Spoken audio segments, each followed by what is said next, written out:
I came into the pharmacy at 6:40 on a Tuesday with 3 unfinished reports still running in my head, and my sister was already at the counter, talking to a man I had never seen. She was there because she had offered to pick up our mother's refill that week. She'd been offering since March, and I had let her. Which is a sentence I will be paying for the rest of my life. The man turned when she pointed at me with her chin. 46 maybe. Wind jacket, a folded sheet of paper in his fist, and he wiped his phone on his shirt hem before he showed it to me, which I would learn later he does with everything he's afraid of dropping. That's her, my sister said. Cheerful, like a hostess seating a party. He asked me why I'd canceled on him 3 times. He asked whether I was going to keep his father's watch. He said it loudly enough that the pharmacist stopped counting and a woman by the vitamins turned all the way around, and then he showed me a profile with my clinic photo on it and my name spelled right, and my license credentials typed out in full, 3 letters after my last name that take 4 years and 3,000 supervised hours to earn. The paragraph under my face was written in short sentences, 2 spaces after every period. Our mother taught us both on the same typewriter. Only one of us still types like that. I asked my sister one time quietly if she wanted to say anything. She didn't deny it. She shrugged, one shoulder, and snapped her badge back to her hip, and she said the thing she has apparently been waiting years to say to me in front of witnesses. Nobody has ever looked at you and seen a person. They see a signature block. I didn't take anything from you. I found a use for the part nobody wanted. Then she picked our mother's bag off the counter, told the man to have a good night, and walked out through the automatic doors, and the whole store watched her do it. There is a woman in the vitamin aisle whose grandson I sat with in a hospital hallway in March. In my work, a raised voice in a public room comes back as an exhibit. And there was a bag of our mother's medicine walking out into the parking lot, and our mother needs it more than I need to be right in front of strangers. So I stood still. I took the pharmacy receipt off the counter and turned it over and asked the man to spell his last name. He spelled it. I asked him what date was printed on the page in his hand. He said he didn't know. He'd typed my name into the state's public case search that morning, the way anyone with a grudge and an internet connection can, and printed the first thing that came back, in case I told him it wasn't me. I asked him for it. He gave it to me folded, and I did not open it in the store. I thanked him, and I told him I would call him within a week, and I meant it, and my hands were steady until I got to the car, where the receipt tape had wound itself twice around my thumb without my noticing. My sister has never given anything back. Not money, not a key, not 1 inch. She will start on Thursday, the 13th of August, and she will start in the building she badges into every morning. I opened the page under the dome light. It was not a dating profile. It was a scanned court document.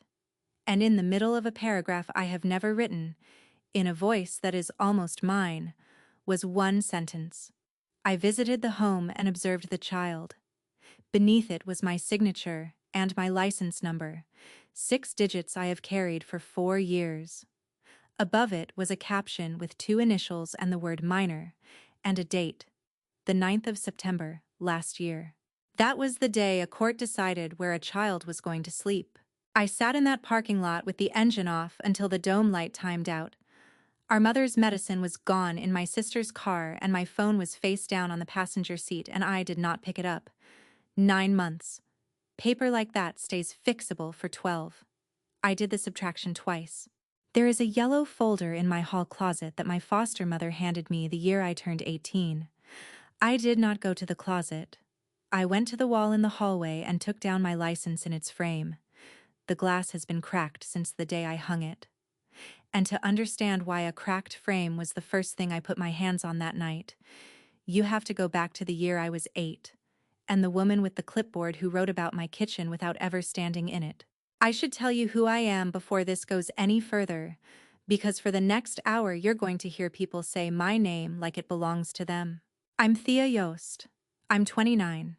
I work at a community behavioral health clinic in Kansas City, Missouri, And my job is to write the reports a judge reads before deciding which house a child sleeps in.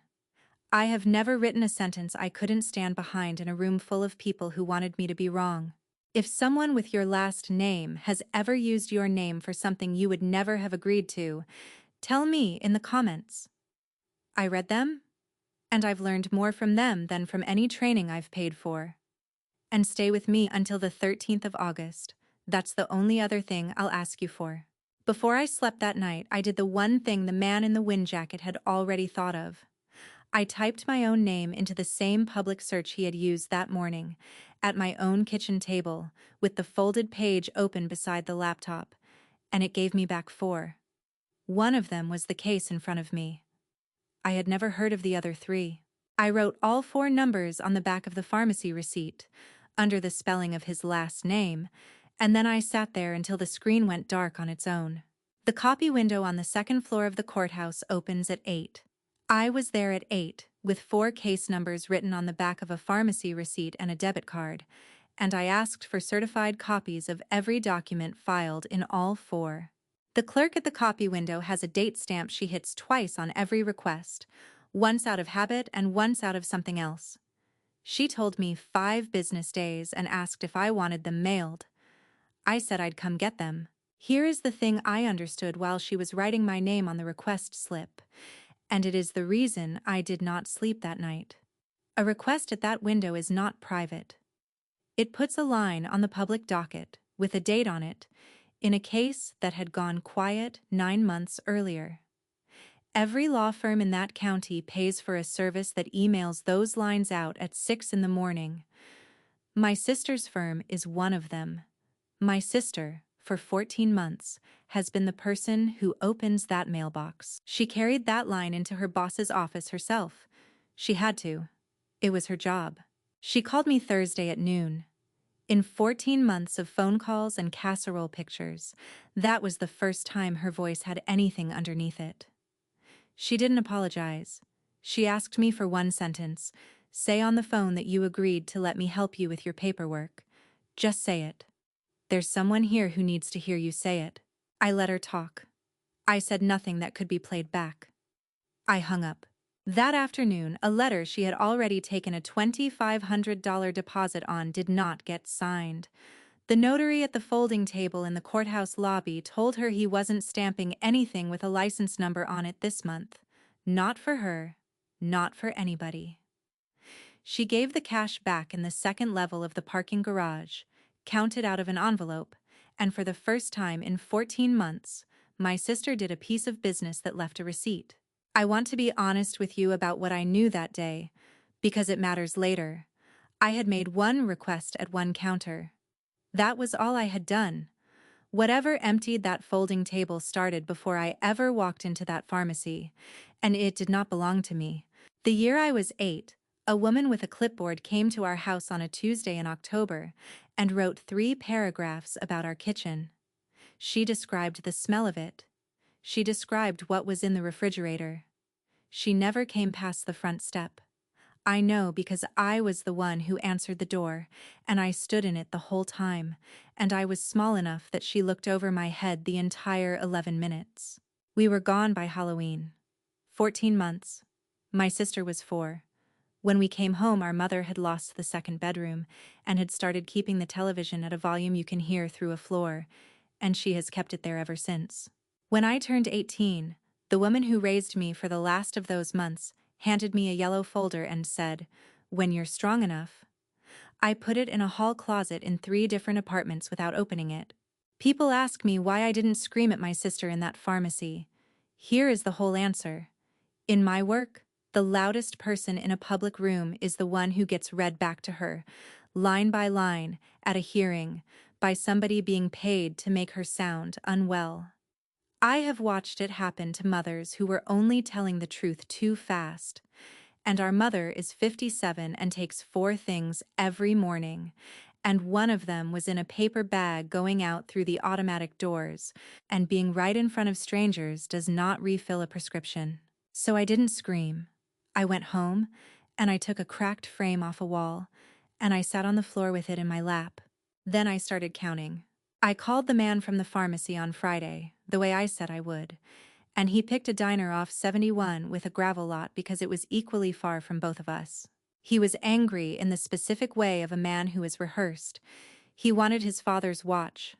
Gold-plated, band taken in 2 links, initials on the back, and he told me what it weighed. He asked me whether I was going to make this right, and he asked it twice, and both times he watched my hands instead of my face. He wiped his phone on his shirt hem and put it screen down between us and did not touch it again. He wouldn't leave me a number. He said he'd call me. He paid for both coffees in cash out of a folded stack. And then he asked me the question he had actually come to ask. Does this go into a file anywhere? What you're doing? I said that depended on what it turned out to be. Because I'd want to know, he said. Before, not after. Then he gave me 2 more names, first names only, and said there were 4 of them and they had found each other, and he said it the way a man says a thing he has already been told to say by somebody else. I wrote the names on the back of a receipt. He watched me do it and something in his shoulders came down. I have thought about that diner more than any other room in this story. At the time, I heard a frightened man who had been taken for $16,500 and wanted somebody to be sorry. There were 2 more of them, and one of them was about to lose more than money. Monday, I printed 3 calendars, 1 month to a page, and laid them on the kitchen table. February 17th, April 21st, May 26th. The 3 days I supposedly canceled on a man I had never met, in a city where I have never missed an appointment I made. All 3 were Tuesdays. Tuesday is the day my sister works out of the annex behind the courthouse, the low building where the filing windows are, and she has worked Tuesdays there since the spring before last. That part I could have called coincidence. The next part I could not. I laid the 3 men's dates beside each other. The 2 the man from the pharmacy had given me over the phone that morning, hedging, telling me he was only passing it along. February 17th was a day 2 of them had been stood up. So was April 21st. Not one appointment canceled on one man 3 times. One canceled day, sold 3 ways. She had not been running 4 separate lives. She had been running 1 calendar and 1 excuse, and mailing the same apology out to everybody who had paid. And none of them knew the others existed until a pharmacy line put 2 of them in the same room. That is the whole reason they found each other. She was efficient. Efficiency is what made her visible. I want to say I felt something at that table. What I remember is the pencil. I was writing the word Tuesday under the 3rd calendar and pressed too hard and the point went, and I sat looking at the little gray star it left on the paper, in the middle of a word I was going to be saying out loud for the rest of the summer. My sister came to our mother's house on Tuesday evening and stayed for dinner, and I want you to understand that she was good at it. She carried the groceries in 2 trips so she wouldn't crush the bread. She cut our mother's chicken without being asked, and without making a thing of it. She had our mother's lanyard in her hand, the cafeteria badge from the elementary school where our mother worked 22 years, which she still wears around the house because she says the house is too quiet without something around her neck. And she untangled it and put it back over her head like she was crowning her. Our mother said, "Your sister's grown up on you." I said she had. At the sink, drying while I washed, she asked me a question in the voice you use for the weather. "When they do a home assessment," she said, "the in-home one, does the licensed person actually have to be sitting in the room, or can they sign off on somebody else's write-up?" I told her the truth, which is 1 sentence long. The person who signs it is saying they were there. She said, "Huh?" She hung the towel on the oven door, folded in thirds, the way our mother folds it. I did not ask her why she wanted to know. That was deliberate, and it cost me something, and I have never once regretted it. My mother walked her out to the car. Through the window, I watched my sister take her elbow at the step down, and I understood for the first time that the kindnesses since March had a shape, and that the shape had a purpose, and that I was not going to be able to tell my mother what it was for a long time. The certified copies came back Wednesday.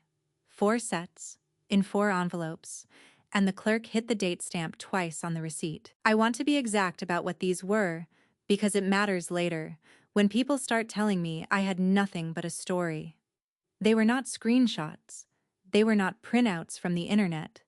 They were copies made by that court of documents inside that court's own file, each one carrying the clerk's raised seal, and there is no version of the truth in which those pages did not say what they said. I did not open them in the building. I got to the car and put 3 envelopes in the footwell and opened one. Page 2 of the custody file was 4 paragraphs long. It said the writer had visited the home. It said the writer had observed the mother's mobility and the condition of the stairs. It had my license number under it, and a notary's stamp beside a signature that leans the way mine leans, because we learned to write at the same table. Attached behind it was the reason a stranger could ever have printed it in the first place. It had been filed as an exhibit to the father's motion, and somebody in a filing room had scanned the exhibit through to the public side of the file instead of the sealed side. That is all. A clerical error decided where a child sleeps. A different clerical error is how I found out. The car got hot. I read it again with the door open and one foot on the asphalt. 4 cases. I made a list on the back of the envelope, and I made it in the plainest words I had because the words the court uses are designed to make you stop feeling anything. 1. A hearing that decided which house a 9-year-old girl was going to sleep in. 2. A hearing that decided who gets to make decisions for an 81-year-old woman who can no longer make all of them herself. 3. A hearing that decided whether a man kept the license that lets him put 11 people on a roof and pay them Friday. 4. A letter that went to a judge's desk the week before he sentenced somebody's younger brother. And letters like that are read, and they move the number. 4 proceedings, 4 different buildings, 1 signature, 1 license number, 6 digits, mine, carried into rooms I have never entered by a woman who has my mother's typing and my mother's face and half my blood. I sat with that list until the ink dried, and then I wrote 1 more line under it, because it was the only line that was actually urgent. 3 of those 4 were still running, and the fastest one was not mine. Friday, after the clinic emptied out, I took my license down off the wall of my office and put it in my bag. Nobody asked me to. Nothing had happened to me yet, officially. I did it because I did not want the frame in a room where people could stand behind me and read it, and because a thing you have not put away can be taken. Then I sat at my own desk after hours with a legal pad and started drafting something I am not going to name yet. I will tell you it took 4 hours, and that I threw out the first 2 versions because they had adjectives in them. I will tell you that the version I kept had no adjectives at all, only dates. And that dates are the only thing anybody in an office is afraid of. My supervisor put his head in at 9. He is 58 and he leaves a wet ring on every piece of paper he sets a cup down on, which is why nothing on his desk is ever the only copy. He asked if I was all right. I said I was fine. He looked at the pale rectangle on the wall where my license had been for 4 years, and then he looked at me, and he did not ask a second time. He said to turn the hall lights off when I left. He put his cup down on the corner of my desk while he said it, and lifted it, and left a ring on the top page of a legal pad that would eventually be handed to 3 different agencies. I locked my office. In the parking lot, I sat with the engine running and read what I had written from the top, out loud at a whisper, the way I read every report before it goes anywhere. It was accurate. That was all I needed it to be. The following Tuesday night, I made 1 phone call and put 2 envelopes in a mailbox, and I chose the dates for them myself. That is all I am going to tell you about that for now. I will tell you that I stood at the blue box on Prospect longer than a person needs to stand at a mailbox. I will tell you that I heard both envelopes land, one and then the other, and that the second one made a different sound, and that I have no idea why that mattered to me. I will tell you that when I got home, I took the calendar off the nail in the kitchen, the free one from the tire place, and drew a circle in red around Thursday, the 13th of August, and hung it back up where I would see it every morning while the coffee ran. Nothing came back at me for 11 days, My sister took our mother to her eye appointment. She sent me a picture of the parking receipt with a smiley face, because she has always been good about receipts when they prove she was somewhere nice. I want you to hold on to something while the summer goes quiet. I had not accused anybody of anything, and I never did. I had only started letting other people find out what I already knew, one at a time, on days of my choosing. There is a coffee shop across the street from the family court with a window that looks at the doors, and that is where I read the custody file all the way through, because I could not do it in my apartment, and I could not do it in my car anymore. The guardian ad litem's recommendation ran 9 pages. She is the lawyer the court appoints for the child, and she does not work for either parent, and hers is the only document in that file with a child's voice anywhere in it. Twice she quotes the affidavit with my number on it. Once she writes that she relies on it. Behind that was the mother's own motion, handwritten. Ballpoint, both sides, a word crossed out and spelled again underneath. She had asked for more days. She had written down what she could do, which is not what a lawyer would have told her to write down, and it is the most credible document in the entire file. I can carry her, she wrote. I just carry her slow. Nobody hands out a lawyer in a case between 2 parents. She could not buy one. And on page 6 of the guardian's report, in a paragraph about a visit at the child's school, one sentence with no conclusion drawn from it at all. The child was asked to draw where she lived, and she drew a house with 2 doors, and she would not explain the second one. I read that sentence 4 times, and then I closed the folder because the window I was sitting at looks directly at the doors of that courthouse, and at 4 in the afternoon they open and people come out, and I did not want to be crying at a window when a woman on elbow crutches with blue tape on the grips came down those steps. Friday night I found the thing that changed the temperature of this whole story, and I found it because I was being thorough. And I was being thorough because I was avoiding the yellow folder in the closet. Page 2 of that affidavit does not only claim a visit that never happened. It quotes the child.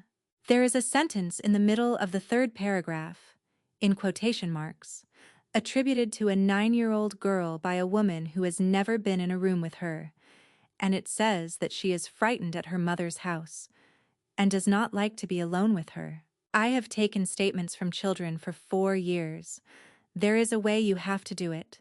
And the reason for the way is that a child will hand you back whatever shape you give them and then believe it about themselves afterward. That is why the training is 4 years long. That is the entire reason the license exists. Somebody typed a sentence in the voice of a child and put my number under it, and a court read it out loud. I sat on my kitchen floor with my back against the dishwasher and I said 2 sentences to an empty apartment, and I said them at normal volume. And they were the first words I had said out loud about any of this since the pharmacy. You put words in her mouth. That's the part I can't leave. On the last day of June, I went to a pawn shop on Truman Road and asked whether a gold-plated men's watch had come in. Band shortened 2 links, initials engraved on the back plate. The man behind the counter looked at me for a while. He said one came in that morning. He said he could not tell me who brought it, and that he was not being difficult. That the ticket goes to the police department every night with everything else on it, and that if I was who I was going to say I was, that was the door I wanted.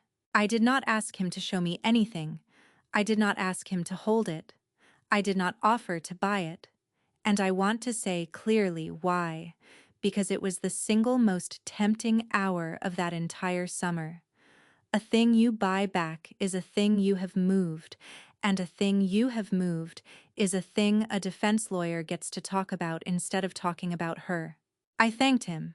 I went out to my car and wrote down the date and the time and the address in a notebook, and I sat there a minute with the pen still in my hand. Every pawn ticket in this state has a name on it, and a driver's license number and a thumbprint. And every shop sends the day's list downtown before it closes. Somebody's name was already on a list, in a building I did not have to enter, and I had not asked a single person for a favor to put it there. I opened the yellow folder on the 1st of July on the hallway floor, with my back against the closet door. 11 years after a woman who fed me for the better part of a year handed it to me and told me to wait until I was strong enough. It is thinner than I had built it. 60 pages, maybe. The report is on page 9, 3 paragraphs about a kitchen. She wrote that the refrigerator was empty except for condiments. She wrote that the apartment smelled of cigarettes, and our mother has never smoked, and neither did anyone who came into that house. And the reason I know how the apartment smelled in October of 2005 is that my mother boiled cinnamon sticks in water on the stove because we could not afford anything that came in a spray can. At the bottom, a signature and a title and a stamp. And in the right margin, in different ink, in someone else's handwriting, one word and a set of initials. Verified. Nobody verified anything. There was nothing to verify. A woman wrote 11 minutes into 3 paragraphs, and a second person put a pen to the margin and made it true, and the state of Missouri moved 2 children on a Tuesday because 2 adults did paperwork at each other. The pages have gone brittle at the edges. When I turned that one over, it opened the side of my finger. A paper cut so fine I did not see it until a drop the size of a pinhead came up and printed itself on the corner of a document from the year I was 8. I sat on that floor until my legs went numb and I kept reading, and 40 pages in, I found my sister. She is 4 years old in this folder. She has her own section. Somebody wrote that the younger child would not eat in front of adults. Somebody wrote that on the 3rd night she was found asleep under the dining table with a chair pulled in behind her, and that she had done it every night since intake, and that staff had decided to stop moving her. My sister has told me her entire adult life that she does not remember any of it. She says it lightly. She says it the way you'd say you don't remember a movie. I remember all of it. I have remembered it for both of us since I was 8 years old, and I did not know until that hallway floor that I had been remembering the wrong parts, because I did not know about the table, and I was in the same building, and I was 2 rooms away. I turned to the last page to find the name I had been carrying since I was a child. The name of the woman with the clipboard. The signature at the bottom of the file is not hers. It belongs to somebody else entirely. A supervisor, a title, a stamp. The woman who wrote the sentences never signed one page of that folder. The person who writes it and the person who signs it are not the same person. I had known that professionally for 4 years. I learned it about my own life at 11 at night, on the floor, with a paper cut on my finger. The next morning was Thursday, the 2nd of July. I made coffee and stood at the counter and did not sit down. Then I opened the yellow folder to the inside of the cover, where there is nothing printed, and I wrote one date on it in pencil. Thursday, the 13th of August. I did not write anything under it. There was nothing to write under it yet. I picked that day for a reason that has nothing to do with luck. And here it is. At that courthouse, Thursday is the day the judges hear motions. Not trials. Motions. The days when somebody stands up and asks the court to undo a thing it already did. It has been Thursday there for as long as anyone can remember. And I know it the way you know the bus schedule of a street you have lived on for 4 years, because I have sat in the witness chair in that building on more Thursday mornings than I can count, waiting my turn behind 11 other people asking for 11 other things. That is the whole reason it is the 13th. Everything else is arithmetic. Paper like that stays fixable for 12 months, and 9 had gone. I put the folder back in the closet, and I finished my coffee standing up. And I did not tell one living person what I was going to do on that date, including the 2 people who by then had already begun doing it for me. She came to my apartment on the 8th of July without calling first, at 8 in the evening, holding a bakery box. She had never been to that apartment except to help me move into it. She put the box on the counter and opened the lid so I could see the 4 things inside it. And she made a joke about the elevator, and she looked at my hallway wall, where there is a nail and a pale rectangle and no frame. Money had gotten thin. I could see it in 3 places at once. The roots. The fact that she was driving our mother's car. The fact that she had bought the cheap box, and not the good one from the place on Broadway. The folding table in the lobby had stopped being available to her, and she had not been able to say why to the people who were paying her, and she had come across town on a Wednesday with pastry. She circled it for 20 minutes, then she landed. "If you were doing something," she said, "you'd tell me, right? You'd come to me first." I let it sit. I let it sit long enough for her to hear her own question in the room, and I watched her face do the thing it has done since she was 4 years old. And I found out what she does when she is frightened, which is that she gets very still, and her eyes go to the door. 10 seconds, I counted them. Then I let my face go easy and I told her she was working too much, and I asked whether she wanted coffee with the pastry, and she breathed out through her mouth like somebody who has just come up a flight of stairs. She stayed another hour and was funny the entire time. She had come to find out how much I knew. She left believing she had found out. Both of those things are true, and only one of them was an accident. On the 16th of July, I asked her to meet me at the courthouse in the second-floor waiting area, and I did it that way on purpose. It is her building. She badges through those doors at 8 every morning. She knows which vending machine takes cards. I wanted her comfortable. I told her what I had come to say in the first 90 seconds, because if you make a person wait for the good news, they stop believing it. "I'm not going to report you," I said. "I'm not going to the police. I'm not going to your firm. I just need to know what I'm responsible for. If my number is on something, I'm the one who answers for it. So write down what's out there." She was suspicious for about 4 seconds. Then relief went through her like weather. She asked for paper.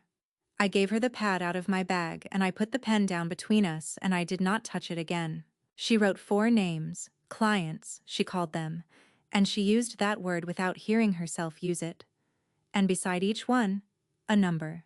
18,000, 22,000, 16,500, 14,700. She stopped and added it up in the margin and told me the total out loud like a woman reporting a good quarter. 71,200. She wrote in short sentences with 2 spaces after every period. Then, without one question from me, leaning back, tapping the pen against the edge of the bench, she told me about the 5th one, still in progress. "An adoption file," she said, "and a nicer class of paperwork than the others, and the money was better because the people were nicer." I did not ask a single thing. I want that on the record because it was the hardest thing I have ever not done. I nodded. I said we should make it official between the two of us so nobody could ever say I was hiding it, and I asked her to sign something with me. A family agreement, I called it, and I let her hear how small and homemade it sounded. She picked the time and the place herself. Thursday the 13th of August, 1:30, right there in that waiting area, because she'd be in the building anyway. She folded the page in half and handed it to me and stood up and stretched. "You know what your problem is?" she said. "You think everything has to be hard. Somebody told me all it takes is one signature." I drove home with her handwriting on the seat beside me, and I did not look at it at the lights. That was the night everything changed and nothing happened. Here is what I want you to carry from here on, because from this point forward you know something my sister does not. You know there is a page in my apartment with 4 amounts on it in her handwriting, in a hand that puts 2 spaces after every period, and a date at the bottom in red on a tire shop calendar in a kitchen she has been in once. She posted a picture that night. A receipt on a marble counter. $9,000. Deposit. A venue out past Parkville with a barn and a lawn, and underneath it she wrote that it was almost all done now. I did not save the picture. I did not screenshot it. I did not send it to anybody. I did not comment on it. I wrote down the time it went up. 11:04. Then I turned the phone face down and went to bed. And I slept. Which surprised me, and it has never stopped bothering me a little that I slept. She asked me for a favor on the 20th of July in our mother's backyard, with the sprinkler going. She wanted me to sit in a room. That was how she put it. "Just sit there," she said. "It's an hour. You don't have to say anything. You don't have to write anything. You just have to be a person with a license sitting in a room while somebody else does the talking. And then afterward there's a form, and the form isn't even the hard part. I asked which family. She said it didn't matter, it was a good one. They were nice people. And then she said the thing that made the whole spring rearrange itself behind my eyes. I've been carrying Mom's stuff since March, she said. I've done everything. You've never once had to say thank you and mean it, and this is 1 hour. March. The rides, the refills, the Sunday grocery runs, the appointment she took off work for. All of it had been a down payment. She had been buying an hour of my presence in a room, in installments, since the spring, and she had been so patient about it that our mother had started telling people her younger daughter had turned out lovely. I said no. That was all I said. One word, and then I picked up the hose and moved it because the water was pooling by the step. She laughed and told me I make everything difficult, and went inside to see about the chicken. My bag was on the picnic table with a yellow folder in it, corner up. I put 2 fingers on the edge of it and left them there for a second, and then I let go and went in to eat dinner with my mother and my sister, and I was pleasant, and I passed things when I was asked. On the 21st of July, the folding table in the courthouse lobby was gone. Not empty, gone. And the floor where it had stood for 12 years was a slightly different color than the rest of the marble. I found the notary in the hallway by the elevators with a cardboard box against his hip and a letter in his other hand. And he was reading it the way people read a thing they have already read 6 times. The state had written to ask him to account for his journal. That is the whole of it in ordinary words. Somebody in an office had asked him to explain, in writing, every stamp he had put on paper for the last year, and to produce the book he was supposed to have been keeping the whole time. He had known me by sight for 4 years. He had stamped 40 things for my clinic. He said one thing to me, and he said it fast and low, like a man getting rid of something. On the 8th of June, a guy came to my table in a windjacket. He said, he didn't want anything notarized. He asked me one question. He asked me if I remembered stamping a paper with a lady social worker's number on it, and whether the lady had been standing there when I did it. He said he went home that night and started counting. He said the number he got to was not a number he could live with, and it took him 3 days to stop stamping and another 2 weeks to write it down himself, and by then, somebody else had already asked the state the same question. The 8th of June, the day before the pharmacy. A frightened man with a printout had walked into that lobby and asked one honest question of the one person who could not afford to answer it, and gone home, and none of us knew about each other yet. He carried his box out through the doors. His ink pad was on top, felt side down, and for the first time in 4 years it had its lid on. My clinic put me on administrative leave on the 22nd of July. I want to be truthful about this, because it is the part people get wrong when they tell this story back to me. Nobody did it to me. It happened because there was now a file at the state licensing board with my name on the front of it, and there was a file there because I had walked it into existence myself. And no clinic in this country lets a clinician sit with a 9-year-old while there is an open matter with her license number in the caption. That is not cruelty. That is how it is supposed to work. I have relied on that rule. I have testified about that rule. It still costs what it costs. My supervisor did it in his office with the door shut and his hands flat on the desk. He said, pending resolution. He said full pay for the first 30 days. He said the words that the state requires him to say, and then he stopped saying words. I handed over my badge and my keys and I signed on the line and I dated it. And I did not explain myself, and I did not tell him that the file existed because I put it there. He had a right to hear it. He would have been kinder if he had heard it. But an explanation is a thing you give somebody so they will think better of you, and I could not afford to buy anything with my mouth that summer. He walked me out. At the door he put a hand on the frame.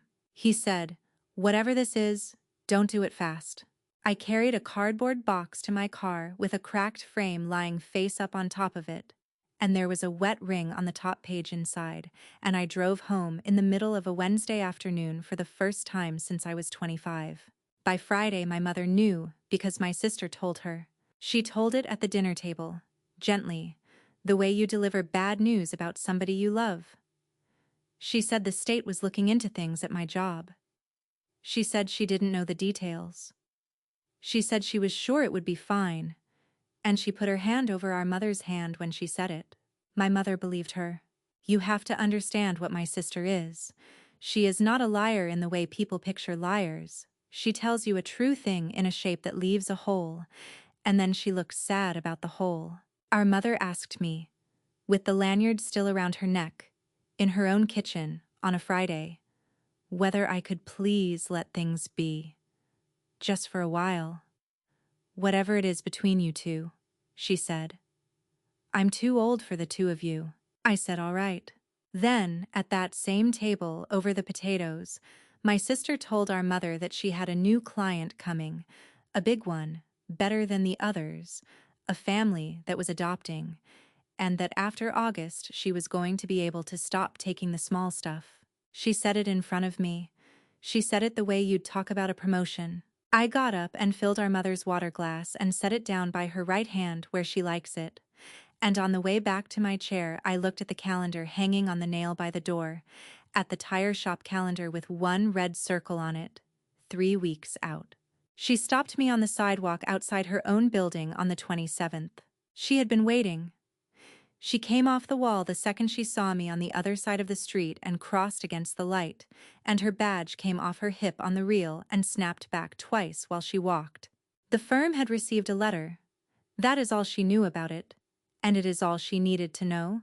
Somebody outside the firm had told them, in writing, to preserve every message, every file, every email in a set of matters, which means nobody there can delete anything, which means everybody there suddenly has a reason to look. The lawyer, whose watch slides down onto the back of his hand, had told her to take a few days. She had no letters to run. She had no table in the lobby to run them to. She had a wedding in November with $9,000 already in it. She did not ask me for a loan. She asked me to put my name on the balance with her.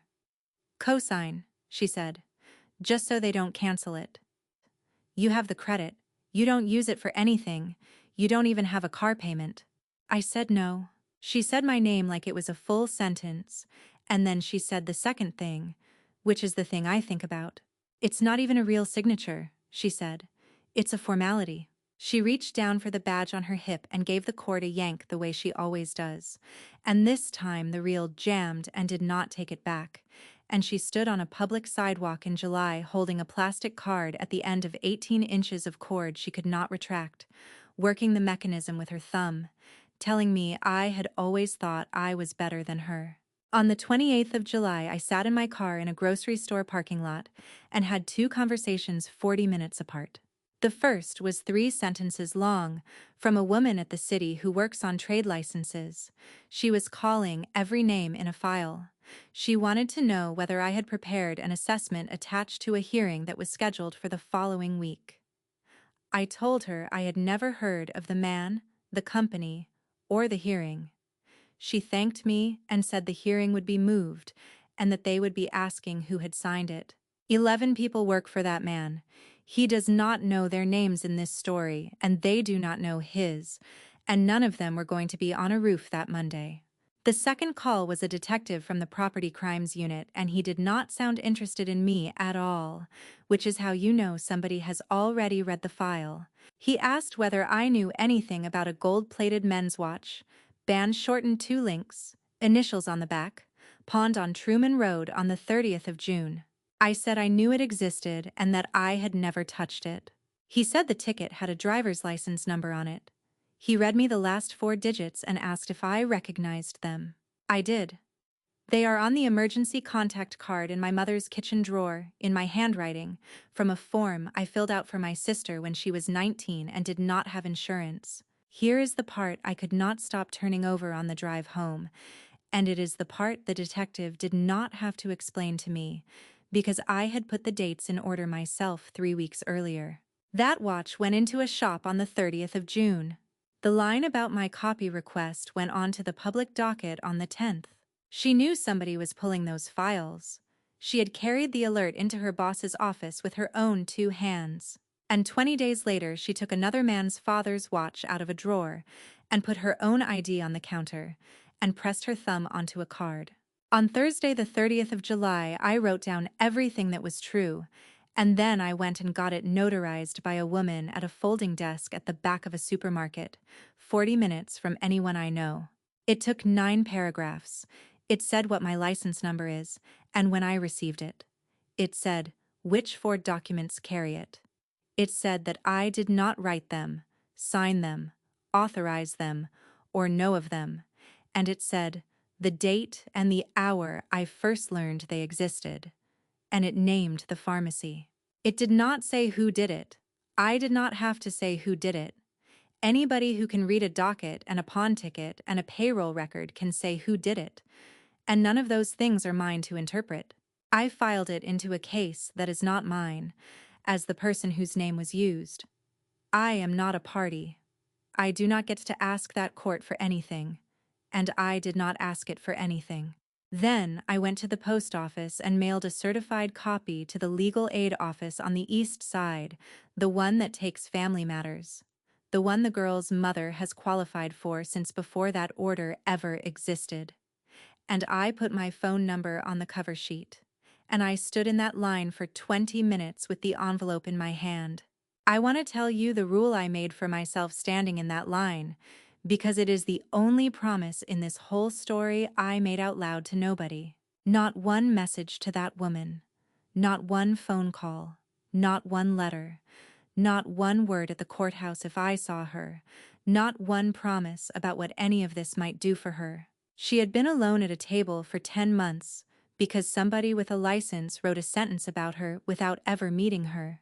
The last thing on this earth she needed was another one of us deciding what was good for her. The man from the pharmacy called me on the 3rd of August and asked me to meet him in a grocery store parking lot, and he was already there when I pulled in, standing beside his truck with his hands in his jacket pockets in 91 degrees. Somebody from the state licensing board had called him, a man who writes everything in pencil, who told him he was not in trouble, and who asked him 9 questions and wrote down every answer and would not tell him what any of it was about. He wanted to know what I had said about him. I told him I had said his name and the date. He handed me a piece of paper. He took his phone out and wiped the screen on his shirt hem. And then he did not show me anything. He just held it. I paid her, he said, $16,500 in 3 payments, the last one in January. The watch was not a gift and it was not stolen. He had handed it across the table himself, in a parking lot at the north end, because he was 2,000 short and she had said she needed something to hold. And I read it, he said, before it went in. I read the part where it says she came to the house and looked at my mother. Nobody came to my mother's house. I read that sentence and I filed it anyway, because my brother was going to get it if I didn't.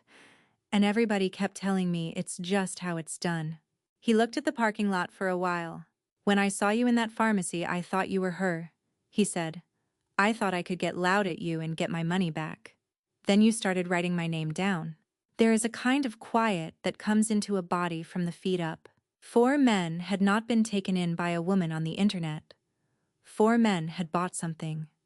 3 of them had never met her because there was nothing to meet. They had paid for a piece of paper with a license number on it, and paper does not have to show up for coffee. The 3 canceled Tuesdays were not dates. They were the 3 times somebody was supposed to walk into a public building and be a professional, and nobody came because there was no professional. They had not found each other to comfort each other. They had found each other because they were all standing in the same water. Everything I had believed since a Tuesday evening in June had been true in the details and wrong in the shape. And the shape is the only part that matters. He asked me before I got back in my car whether he was going to lose his mother. I told him I did not know, which was true, and that I was not going to lie to anyone about anything to make it easier for him, which was also true, and that I had already filed everything I had, and I would not be taking any of it back. He nodded like a man who had expected worse. That night I did not call any of the 4 of them. I did not warn them. I did not threaten them. I did not offer anybody a deal. and I did not change one line of what I had already sworn to and mailed. I sat on the floor of my kitchen with 4 envelopes fanned out in front of me, and I understood that I had spent 7 weeks feeling something on behalf of people who did not need it.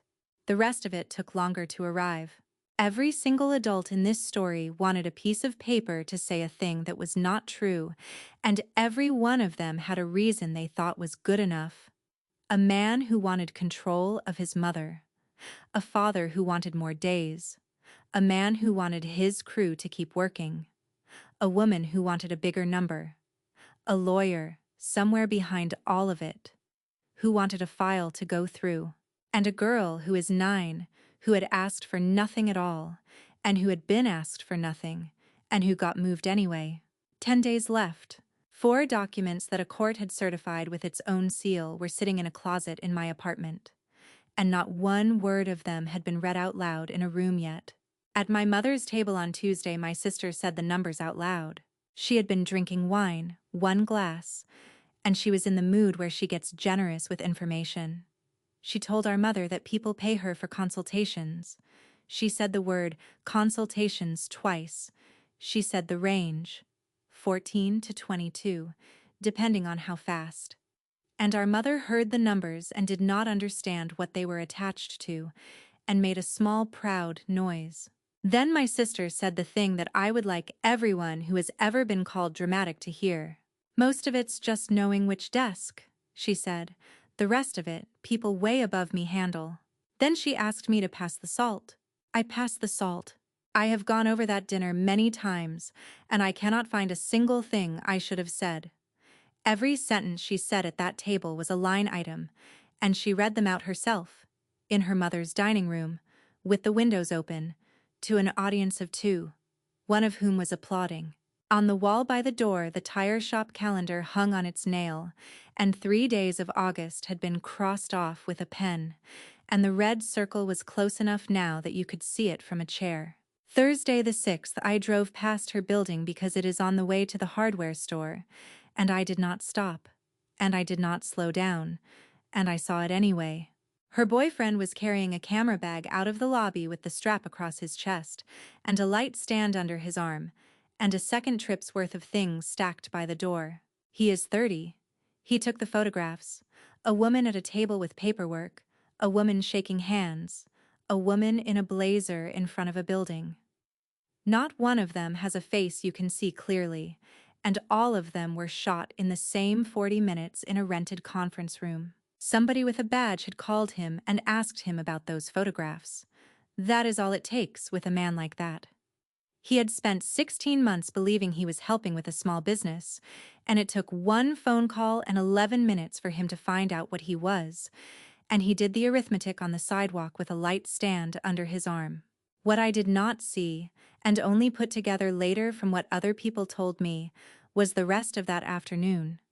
The second trip, the hatchback, and the fact that he never once looked up at the windows. She had one person left in the world who would say she was a good person in a room full of strangers, and he loaded himself into a hatchback on a Thursday afternoon and drove away. And I do not think she was home to see it. On Monday the 10th, she called and asked me to take our mother to her eye appointment because she was going to be tied up at the courthouse all afternoon. Tied up at the courthouse. She said it exactly like that. I said yes. I want to be clear that I said yes for one reason only, which is that our mother's eyes had needed a follow-up since June, and no part of this was ever going to be paid for by an old woman sitting in a dark room with a card taped to her fridge. She met me in the clinic lot to hand over the appointment card. She had her keys in one hand and her phone under her chin, and she was digging in her bag for the parking pass, and she pushed her courthouse badge into my palm to free up a hand. I held it for 3 seconds. It is a white card with a blue stripe and her photograph, and her name, and the name of the firm underneath, because it is the firm's badge, sponsored by the firm, the way every contractor's badge in that building is, and a line at the bottom for the expiration date. I read the line at the bottom. Then I gave it back to her and she clipped it to her hip without looking, and the reel went tack. She told me our mother likes to be there 15 minutes early. She told me not to let her talk the doctor into skipping the drops. She thanked me. She said it warmly and she meant it, which is the part nobody ever believes. On the 11th of August, the lawyer from the firm asked me to have coffee downstairs from his own office, and I went, and I sat with my back to the wall. He is 52. His watch is a size too big and it rides down over the back of his hand, and every 90 seconds he pushes it up his forearm with 2 fingers without noticing he is doing it. He was there to find out what I had. He opened with sympathy. He said it was a shame, a family thing. These things get out of hand. He said he had always liked my sister, that she was sharp, that she had a real future in a firm if somebody sponsored her properly. Then he told me, with a little laugh, what he had said to her 16 months ago in the copy room. All it takes is one licensed person willing to sign, he said, and a file like that goes through. He said it the way men say things they consider wisdom. He paid her $600 a letter. That is a separate stream from the $71,000. Hers came from the men. His came from him. And he wrote it off as a runner's fee for expedited filing. 12 letters, maybe 14. He did not seem sure, and that is the detail that stayed with me. He did not have to be sure. And there it was. She did not invent this. A man in a nice suit floated a sentence over a copier to a 24-year-old who had never once in her life been told she was clever by somebody with a corner office, and she took it, and she ran with it for 16 months, and he never touched a single page. I came very close to feeling sorry for her in that coffee shop. He kept talking, because men like him do, and about 4 minutes later he handed me the thing he did not know he had. He was scrolling to show me how reasonable he had been, and he turned the screen around and there was the first message, 16 months back, sent at 10:52 at night, from her, unprompted, 4 days after the copy room. I've got someone. He said one licensed person. He never said a name. He did not know I existed. He told me so, twice, and he was not lying about that because it did him no good to lie about it. She had a whole state full of people with licenses. Every day she walked past 3 floors of them. She chose the one who used to check her homework. I put my cup down and I asked him, out loud, in a normal voice, whether he minded if I recorded the rest of our conversation. He waved his hand and said, "Sure, sure," and pushed his watch back up his forearm. I only asked once. I did not have to ask at all. I wanted the question on the recording more than I wanted the permission. On Wednesday morning, I drove an 81-year-old woman to an assessment appointment, and I did it as a person with a car, not as anything else, because I was not practicing that week. And I told her so at her front door. The day before, I had filed the corrected paperwork in her matter as the person whose name was on the false document, and in the same envelope I put the phone number for the county's public guardian program, which is the office that takes over when the family is the problem. That is not a favor to anyone. It is the opposite of a favor. It is what closes the door on the man who bought a letter about her. But an old woman still had to be somewhere at 9 in the morning, and the son who had been driving her was not going to be driving her anymore. And there is a version of me that would have let that be his problem, and called it justice. She wore a good coat in August. She had one of those clear plastic rain bonnets folded into a square in her pocket, and she took it out and unfolded it and folded it again twice on the drive and put it back. At the door of the office she stopped and looked at me properly for the first time. "Are you one of my son's people?" she asked. I told her the truth in the only 2 sentences I had. "I'm not letting your son off anything," I said. "But you don't owe me a thing." She held onto my arm going up the step, and she was lighter than the coat made her look, and she told the woman at the desk that she had come with a friend. That afternoon, in our mother's kitchen, my sister said the second thing. Our mother was 6 feet away at the sink with the water running. "You know what's funny?" my sister said. "You were never anything but a signature block. That's all you ever were, to anybody. And now they've taken that back too, so what exactly is left?" I did not answer her. Our mother turned the water off and asked what we were talking about, and my sister said nothing, Mom, and got the good plates down, and we ate. That night, at my own kitchen table at 11 o'clock, I laid 4 things out in a row. 4 sets of certified copies, seals up, 1 page of notepaper in my sister's handwriting with 4 numbers on it and 2 spaces after every period. A photocopy of a pawn ticket dated the 30th of June, with a driver's license number on it that I have known by heart since she was 19. And a yellow folder from 2005 with a rust-colored dot the size of a pinhead on page 9. I did not touch any of them again. I did not rehearse anything. I turned off the kitchen light and stood in the doorway a minute, and the streetlight came through the window over the sink and caught the 4 raised seals. 1, 2, 3, 4, in a line on the table in the dark. Thursday the 13th of August, 10 minutes to 8, 3rd floor. She came out of the elevator pulling a plastic crate on a luggage strap, the kind you buy at an office store, and it was full, and one corner of it was held together with tape. Elbow crutches, blue tape wrapped around both grips where the foam had gone. She took the hallway slowly and she did not stop to rest, and there is a difference between those two things that I did not understand until I watched her do it. The legal aid attorney met her by the water fountain. 36 maybe. She had a barcode sticker on her own crate and she was still eating breakfast out of a napkin, and she had taken the matter 11 days earlier and she was the first lawyer that woman had ever had. I did not go over. I did not say hello. I did not introduce myself. I did not tell her who I was or what I had filed or what I hoped would happen. I had sworn to a document and mailed it, and that was the entire extent of what I was allowed to be in that hallway. I am not a party. I am the person whose name was used, and the only honest place for me was the last row, with my bag on my lap, like anybody else who has to be somewhere. She saw me anyway.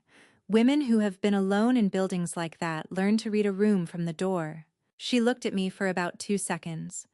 Then she nodded, once, and turned back to her lawyer. At 9:05, the clerk called the case, and the caption was read out with both initials and a surname, the whole name of a 9-year-old girl.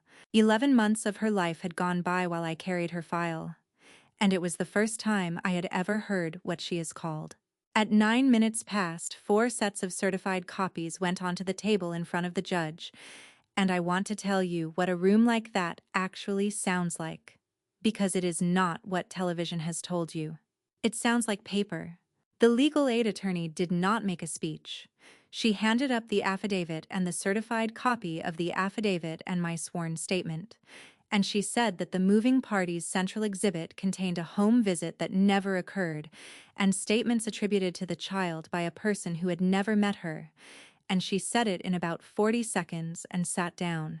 The judge asked me one question, and only one, and he asked me to stand up for it. I answered in 11 words. I have never entered that home, and I never met her. The father sat with his hands under the table. He had a truck key in his left palm and he pressed it, and pressed it again, and a third time, and nothing in the room unlocked. His lawyer stood up and said the things you say. But the thing on the table was not my word against anyone's. It was that court's own copy of that court's own document, with that court's own raised seal pressed into it.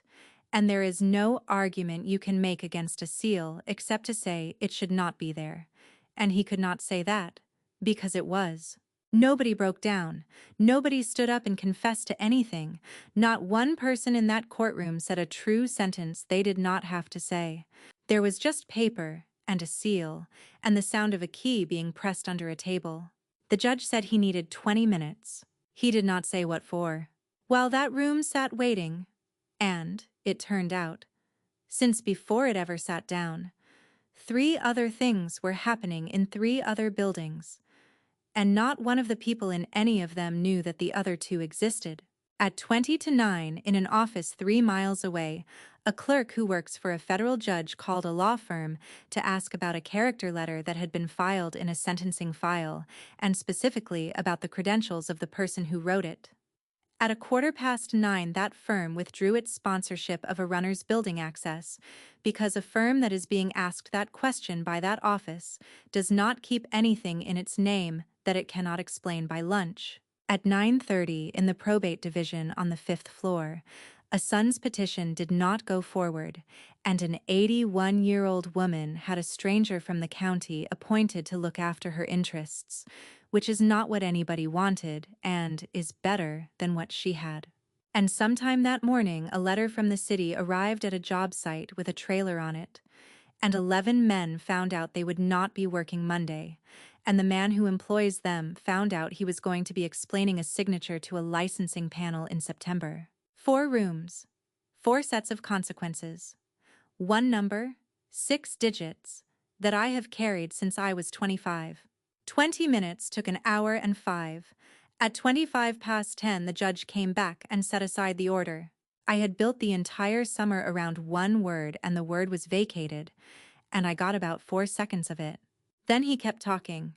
Setting aside the order did not send that child home, it reopened the case. Those are not the same thing, and I knew they were not the same thing. And I had let myself forget it for 4 seconds. Because 11 months had happened. She had started 3rd grade in a different district. She had a cat, which the Guardian's report mentioned twice. She had a bed under a window in a room she had chosen the paint for. 11 months is a long time at 9. It is 1/10 of a life. So the court would not be simply undoing anything. The court was going to have to ask her. The judge said it plainly, and he said it kindly, and he said it for that morning, because the Guardian was in the building and so was everyone else, and there was no version of this that got better by making a child wait 3 more weeks. The mother put both hands flat on the table. The temperature in that room changed, and it did not change back.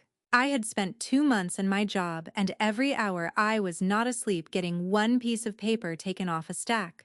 And the piece of paper came off the stack, and underneath it was a question I had no right to answer. They talked to her in chambers at 11:20. I was not in the room, and neither was either parent. And I am going to tell you what happened the way it was told back to me afterward, flatly, because a child is not a scene. The Guardian was there. The judge did not wear a robe for it.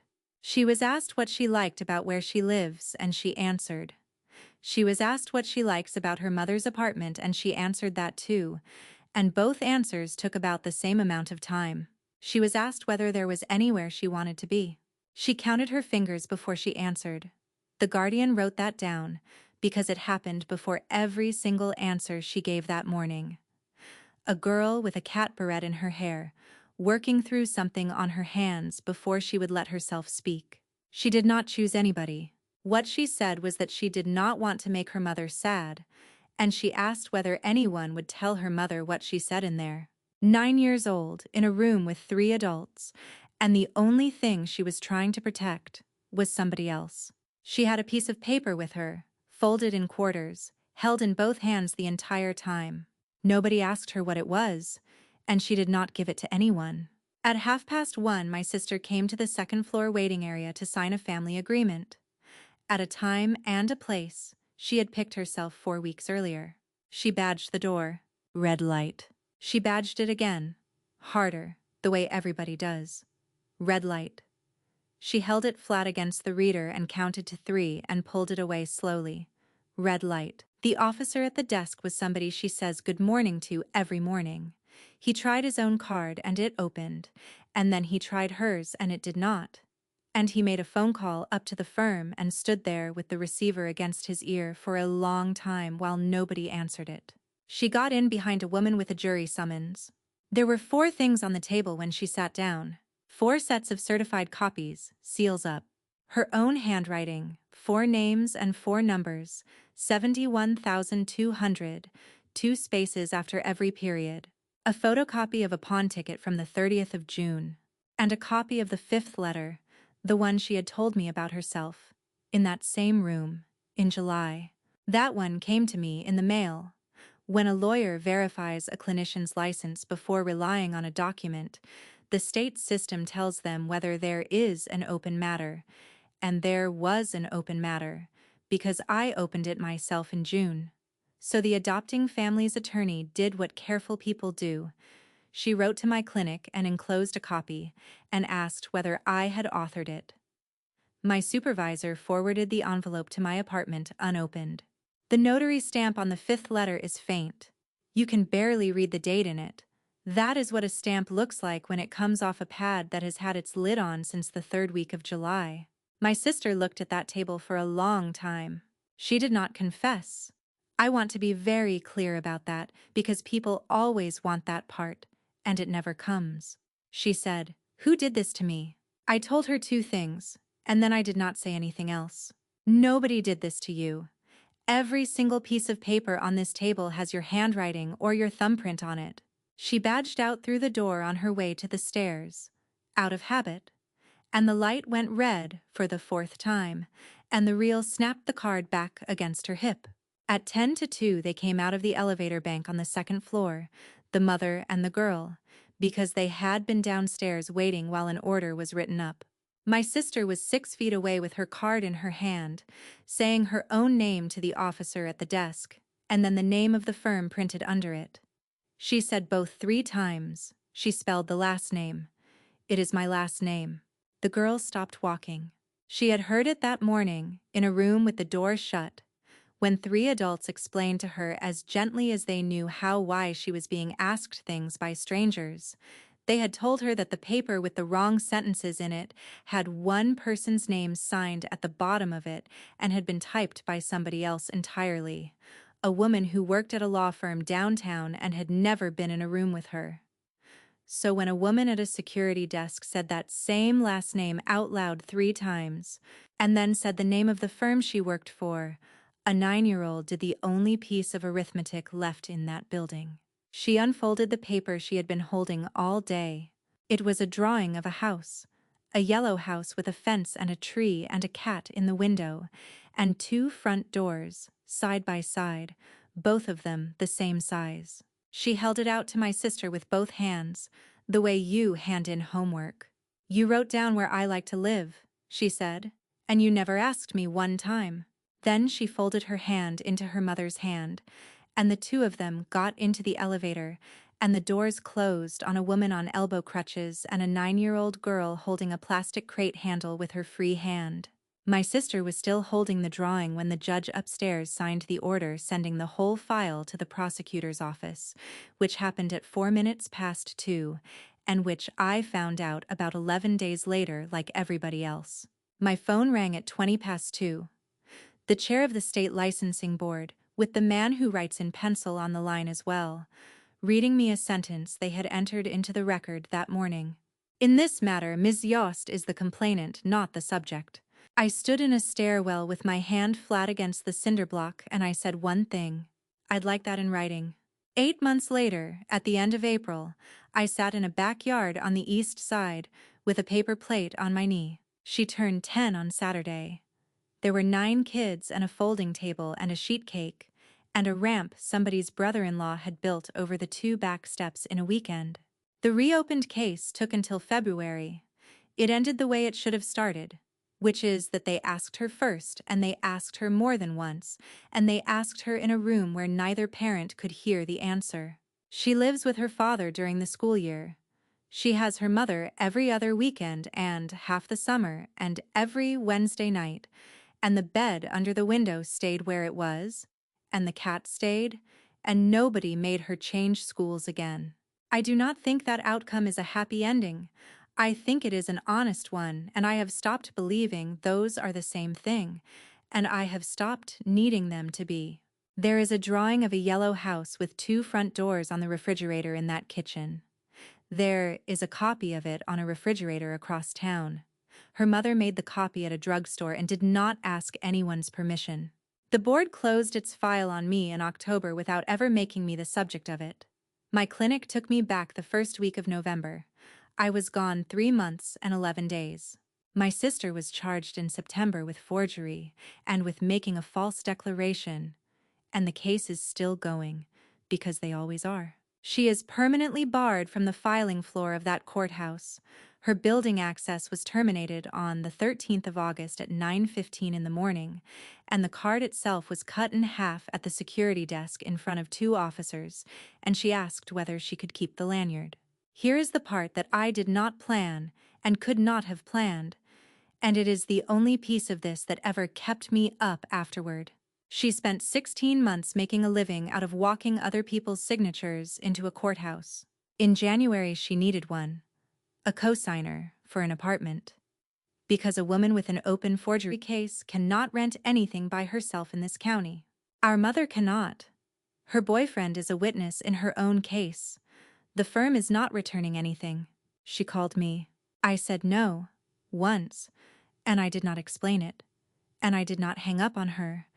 And I stayed on the line while she said what she needed to say to me for 11 minutes. And then I said goodnight. And I meant that too. The notary lost his commission in the fall and paid a fine and can no longer stamp anything for anybody in this state. His table came back into that lobby in October with somebody else behind it, a younger man with a laptop and a card reader, and the floor is still a different color where the old one stood. The lawyer from the firm was suspended in March. His name is in the state's disciplinary bulletin, in the same column he used to print out and slide across a table to opposing counsel to let them know what kind of person he was. 3 cases he won are being reopened by people who never had the money to reopen anything. The father in the custody case lost his modification, and there is now a line in that court's file recording that his central exhibit was fraudulent and that he was the party who filed it. That line does not expire. It will be in front of every judge he ever asks for anything, for the rest of that child's childhood, and he did that himself with an $18,000 payment in 2 installments. The man from the pharmacy did not get guardianship of his mother. She has a county guardian, and a public office answers for her now, and he has to ask like anybody else. In November, the police property unit released a gold-plated watch with the band taken in 2 links and mailed it certified, signature required, to an address in Belton. I had nothing to do with that and could not have if I wanted to. He wrote me a letter afterward, 4 pages and an apology in it that I believe he meant. I have not answered it. I might. I have not. The boyfriend's photographs are exhibits now. They have numbers on them in the corner in a case caption, and a man who is very proud of his lighting is going to spend a day of his life explaining a rented conference room. Our mother knows all of it. She found out in a lawyer's office in September, all at once, at 57. And she did not speak to me for 3 weeks, and then she called and asked me to come look at her eyes because the drops were finished. And in that backyard in April, with the cake gone and the kids in the sprinkler, the girl's mother stood in her kitchen doorway on one crutch with a dish towel over her shoulder and said the thing I did not know I had been waiting 8 months to hear. You're the first person who ever asked my kid what she wanted. I did not tell her that I never asked her daughter anything. I did not tell her that I never spoke to that child once in my life until the day of the party. I just stood there and let a woman say a true thing to me in her own kitchen. My license is back on the wall in my hallway, in the same frame. The glass is still cracked. It runs from the lower left corner up through the year, and it has been there since the day I hung it, because I hung it badly and too fast the week I got it, when I was 25 and could not wait until the weekend to put it up. I could replace the glass for $11. I have decided that I am not going to. A thing that has a mark on it is a thing nobody can tell you a story about. You already know exactly what happened to it. The yellow folder is back in the closet on the shelf where it has lived through 3 apartments. Beside it now is a second folder, a plain one, with a copy of 9 notarized paragraphs in my own handwriting and my own name at the bottom, signed by me, in front of a woman at the back of a supermarket 40 minutes from anyone I know. 2 folders on one shelf. In one of them, a child that adults wrote about. In the other one, an adult who wrote it down herself. At the party, the girl told me, with frosting on her chin and total seriousness, that she is going to draw real houses when she grows up. Not pictures of houses. the ones they build from. She said every house she draws is going to have 2 front doors. She said people should get to come in from whichever side they are already on. Out front of that little house there is a crabapple tree that came into bloom the week before her birthday and blew every petal off in about 6 days. And when I left that afternoon, the whole walk was pink from the gate to the step, and nobody had swept it, and nobody was going to. I want to say 2 things to you before I go, and then I'll let you get on with your day. The first is that a name is not a thing you can lend. I used to believe that the worst thing a person could take from you was money, because money is what everybody warns you about. It isn't. Money comes back, or it doesn't. But a name goes into rooms without you, and it says whatever the person carrying it needs it to say, and a 9-year-old girl slept in a different house for 11 months because of 6 digits, and a sentence somebody typed in my voice. The second thing is harder, and it took me until April to be able to say it out loud. Winning a piece of paper is not the same as winning a life. I got the order vacated. I did not get anybody's 11 months back, and nothing I did ever could. And the day I understood that was the day I stopped being angry and started being useful. So here is what I would like to ask you, and I ask because you are the ones who tell me the things I do not know.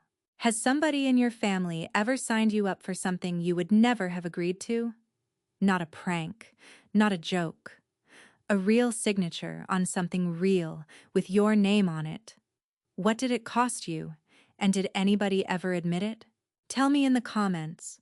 I read every one of them, and I answer more of them than I probably should, and I have learned more from that box than from anything I have ever paid for.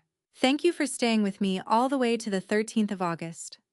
I know it was a long way, and I know I asked you to trust that the date meant something, and I'm grateful that you did. Take care of your paperwork. Take care of the people who cannot read theirs. I'll see you next time.